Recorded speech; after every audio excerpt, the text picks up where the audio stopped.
네, 안녕하세요. 영국술사입니다. 네, 오늘은 제가 딸아이가 다니는 학교에서 지금 온책 읽기로 지금 읽고 있는 책 한 권 중에서 한 챕터를 좀 읽어드리려고 해요. 세상에 없는 가게라는 책인데요. 이거는 지금 현직 교사이신 김선정 글, 유경화 그림의 라임 출판사에서 나온 책인데 아토피로 이제 힘들어하는 아이 또 그걸 지켜보는 엄마는 얼마나 힘들겠어요. 그러다 보니까 먹거리를 굉장히 많이 신경을 쓰고 있어요, 여기서. 근데 또 라면, 뭐 치킨 이런 거 엄청 먹고 싶잖아요, 피자. 그래서 그런 이제 이야기인데 요 제가 지금 읽어드릴 부분의 앞부분까지 내용은 그렇게 그래서 세상에 없는 가게 막 얘가 먹고 싶어하는 그런 가게가 계속 생기는 거죠. 치킨집, 뭐 분식집, 라면집 막 이렇게 그러면서 그 거기에 있는 어떤 약간 마녀 같은 그런 여자가 가게 주인이 이 그 주인공 아이가 환인데 얘가 오면은 너희 엄마가 널 좋아하는 것 같아? 그러면 네가 좋아하는 걸 그렇게 안 줄 수 있어? 그리고 네가 또 너랑 시간을 안 보내려고 너한테 학원만 보내는 거야 막 이러면서 거기 이제 막 얘기를 해요. 그래서 얘가 막 울면서 엄마한테 갈 거야 아니야 아니야 그러다가 이제 깨고 나서 예, 그 장면이에요. 고기를 좀 읽어드려 보겠습니다. 화나, 화나! 여기 챕터의 제목은 엄마는 나를 좋아해? 김한, 김한! 누군가 환희를 불렀다. 가게 안에서 들었던 그 목소리 같았다. 환희는 어렵사리 눈을 떴다. 온몸이 축축했고 입안에서는 찝찝한 맛이 났다. 김한! 환희는 벌떡 일어났다. 주위가 캄캄해서 어딘지 알 수가 없었다. 눈물 개천에 실려가며 보았던 보름달이 생각났다. 어떻게 된 걸까? 혹시 마녀한테 잡아먹혀서 죽은 건가? 환희는 팔다리를 이리저리 흔들어 보았다. 멀쩡했다. 환아, 정신이 좀 드니? 아니 무슨 잠을 그렇게 자? 눈앞에 어렴풋이 보이는 사람은 엄마였다. 엄마, 여기가 어디야? 아니 어디긴 어디야, 네 방이지. 환희는 자리에서 일어나 창가로 비척비척 걸어가 커튼을 열었다. 보름달이 둥실 떠 있는 게 보였다. 아니 너 도대체 어떻게 된 거야? 엄마가 얼마나 놀랬는지 알아? 엄마가 다가와 환희의 이마를 손바닥으로 짚었다. 너 어디 아픈 거니? 숲놀이 선생님이 너 없어졌다고 연락해서 엄마가 아주 지옥에 갔다 온 줄 알았어. 아니 근데 왜 버스 의자 밑에 기어들어가 있었던 거야? 환희는 눈을 자꾸 비볐다. 온몸이 세게 얻어맞은 것처럼 아팠다. 중간에 화장실을 간다고 내려서 그 가게에 갔는데 무슨 가게 말이야.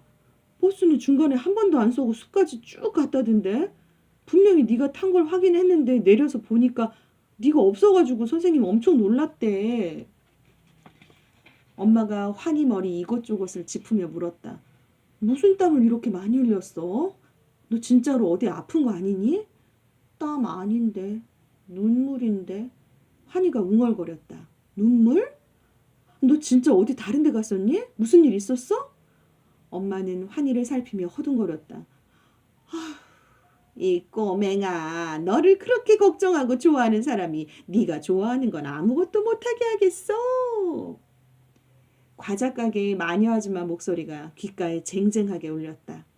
환희가 아무 말도 하지 않자 엄마는 한숨을 푹 내쉬었다. 얼굴에 걱정이 가득했다. 너희 엄마가 라면이랑 텔레비전 좋아하는지 싫어하는지 네가 어떻게 알아? 너 엄마한테 물어본 적도 없잖아. 아줌마 목소리가 또 머릿속에 울렸다. 환희는 용기를 내서 엄마에게 물어보았다. 엄마는 라면이랑 텔레비전 싫어하지? 한참 동안 환희의 머리를 짚어보던 엄마가 어이없다는 표정으로 환희를 쳐다보았다. 너 설마 라면이랑 텔레비전 때문에 숨어 있었던 거야? 엄마가 그거 못하게 막아서? 환희는 엄마 얼굴이 이상하게 낯익었다. 원래 알던 얼굴인 듯 하면서도 낯설었던 것이다. 그래서 엄마 얼굴을 자세히 들여다보았다. 환아, 엄마 얼굴을 왜 그렇게 뚫어져라 보니? 그 순간 물속에 있는 것 같던 여자아이의 얼굴이 번뜩 떠올랐다. 치킨집에서 텔레비전을 보며 라면을 먹고 있던 그 여자아이. 엄마 얼굴이 그 여자아이를 닮아 있었다. 엄마는 대꾸 없는 환희를 보며 또다시 한숨을 내쉬었다. 환아, 엄마는 라면이랑 텔레비전 진짜로 싫어해. 어렸을 때 외할머니가 장사한다고 바빠서 맨날 엄마 혼자 텔레비전 보면서 라면 먹었거든. 그 생각만 하면 정말 지긋지긋해. 엄마가 너한텐 좋은 것만 먹이고 좋은 데만 보내려고 얼마나 노력하는데 너 왜 이렇게 철이 없니? 그 여자아이가 한 말이랑 똑같았다. 그럼 아빠는? 아빠가 밥 안 해줬어? 할아버지는 엄마가 태어나기도 전에 돌아가셨어. 그리고 엄마 어릴 때만 해도 아빠들 집에서 밥 같은 건 안 했다. 뭐 요즘도 비슷하긴 하지만. 역시 마녀 아줌마가 틀렸다. 엄마는 라면이랑 텔레비전을 싫어하는 게 맞았다. 그럼 엄마는 나를 좋아해? 환희는 용기를 내서 다시 물었다. 아, 참, 무슨 뚱땅지 같은 소리니? 너 진짜로 무슨 일 있었어? 엄마는 대답은 않고 자꾸 무슨 일이 있었냐고 물으며 환희를 다그쳤다.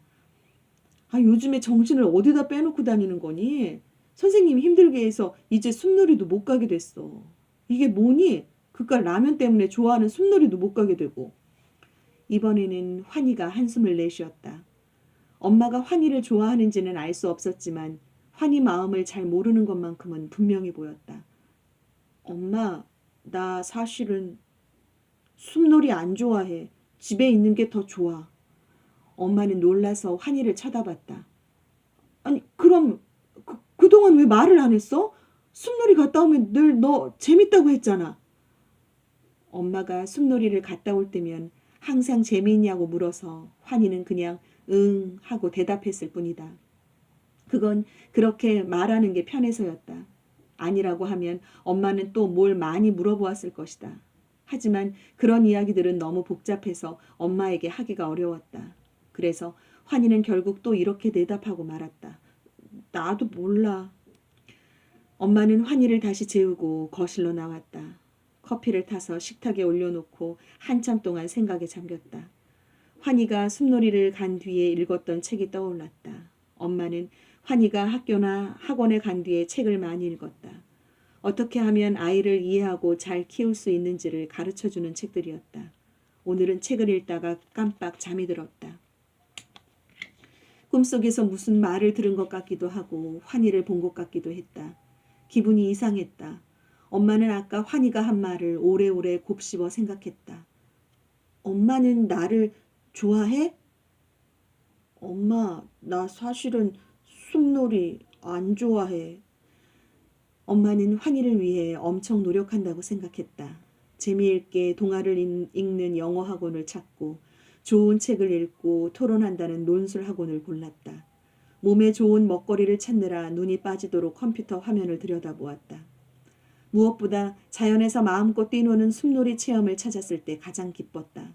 바깥놀이 할 시간이 별로 없는 환희가 너무 좋아할 것 같아서였다. 그런데 환희가 숲놀이를 싫어한다니 엄마는 정말로 그건 알지 못했다. 환희가 라면 이야기를 했을 때는 어릴 적 생각이 났다. 아마 외할머니도 엄마가 라면을 싫어하는지 몰랐을 것이다. 엄마가 환희에게 물어본 적이 없었던 것처럼 외할머니도 엄마에게 물어본 적이 없었으니까. 순영아, 라면 먹어라. 혼자 먹으면 심심하니까 만화 보면서 엄마 늦게 오니까 빨리 자고. 외할머니는 일하러 나가면서 맨날 똑같은 이야기를 했다. 그럴 때면 엄마도 환희처럼 응 하고 대답했다. 외할머니에게 솔직하게 말했더라면 뭐가 좀 달랐을까?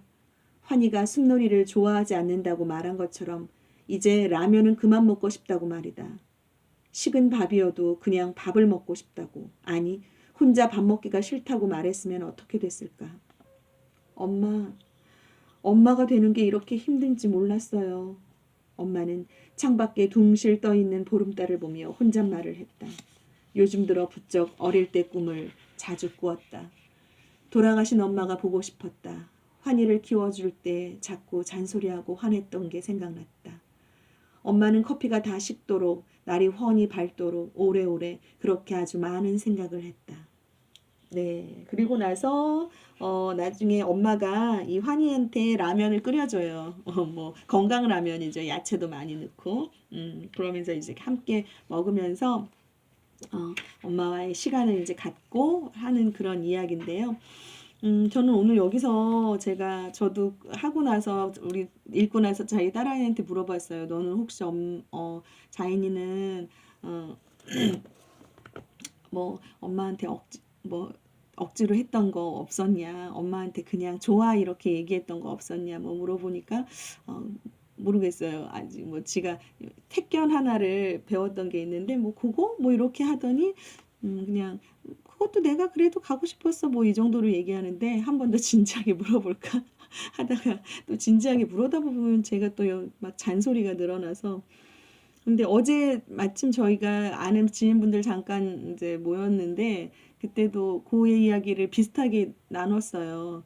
그러니까 우리가 아이들한테 잘 이렇게 묻게 되지 않는다는 거죠. 아이에 대해서 궁금한 점을 묻기보다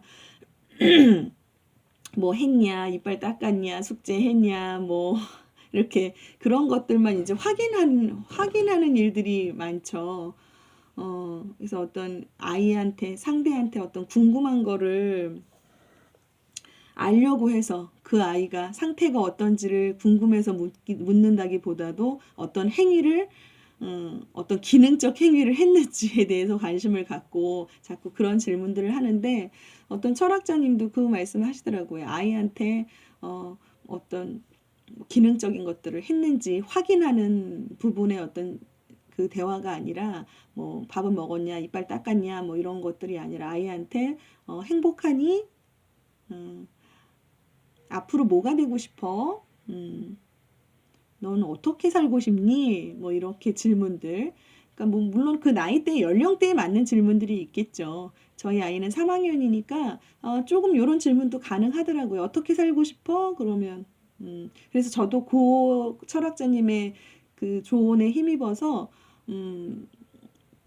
이렇게 조금 의도적으로 그런 질문을 하려고 해요. 그러면은 어떤 그 연령대에 맞게끔 그 아이의 어떤 본질적인 부분에 대한 질문인 거죠. 그 아이 자체, 존재에 대한 질문인 거죠. 그 아이가 하고 있는 행위나 어떤 활동들에 대한 질문들이 아니라 그 아이에 대한 존재에 대한 질문, 그 자체, 본질에 대한 질문에 대해서 좀 해봐야 되지 않을까라는 생각이 들어서 오늘 요 세상에 없는 가게도 한번 한 챕터를 좀 읽어드렸고요.